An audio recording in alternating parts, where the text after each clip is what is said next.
বন্ধুরা, এই ঘ্রাণটা কি চেনা লাগছে? ঘি, রসুন আর জিরের মিলনে আজ রুটি ভাতের আসল সঙ্গী তৈরি হচ্ছে। আজ বানাবো এমন এক ডাল তরকা যেটা একবার শুরু হলে রুটি ভাত থামবে না। হ্যাঁ, ঠিকই শুনেছো, ডাল তরকা। শুনতে সাধারণ, কিন্তু ঠিকঠাক ভাবে বানাতে পারলে এই একটাই রান্না পুরো খাবারের টেবিল জিতে নেবে। চলো আজ ঘরোয়া উপকরণে রেস্টুরেন্টের মতো স্বাদের ডাল তরকা বানানো যাক। এখানে নিয়েছি 1 কাপ মটর ডাল, 4 চামচ মসুর ডাল, 4 চামচ ছোলার ডাল। ভালো করে ধুয়ে নেব।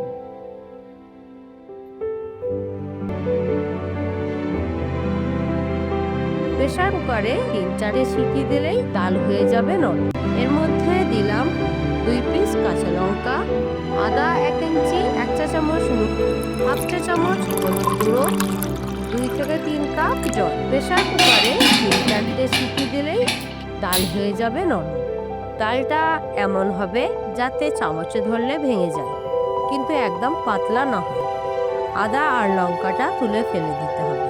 এবার শুরু তরকা। একটা প্যানে 3 চামচ ঘি গরম হলেই 1 চা চামচ গোটা জিরে আর শুকনো লঙ্কা 2 পিস। এই মুহূর্তের শব্দটাই ডাল তরকার পরিচয়। এবার দিলাম কুচনো লঙ্কা 2 চা চামচ, আদা রসুন বাটা 2 চা চামচ।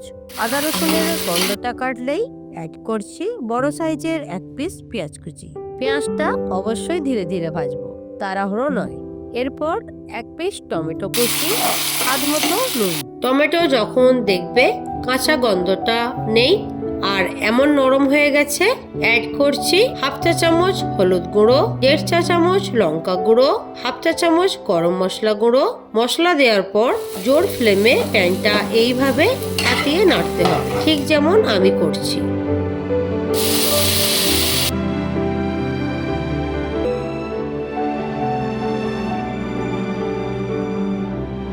এখন এই তরকার মধ্যে সেদ্ধ করা ডাল ঢেলে দেব। আস্তে করে নাড়তে হবে। প্রয়োজন হলে সামান্য গরম জল অ্যাড করতে পারো।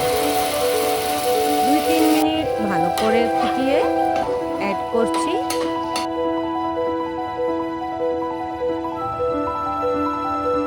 1 চা চামচ আমচুর পাউডার, 1 চা চামচ কাসুরি মেথি। একটু ভেজে হাতের তালুতে এইভাবে গুঁড়িয়ে দিচ্ছি। আর সবশেষে 2 চামচ বাটার।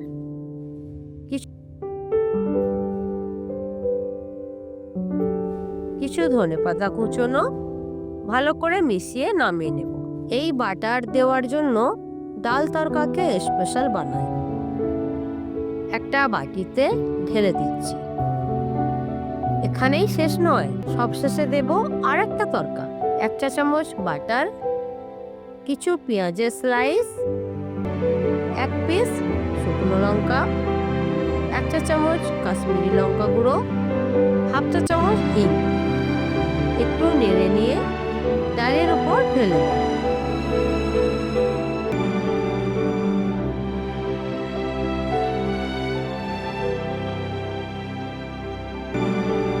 ভিডিওটা ভালো লাগলে লাইক, শেয়ার আর সাবস্ক্রাইব করবে।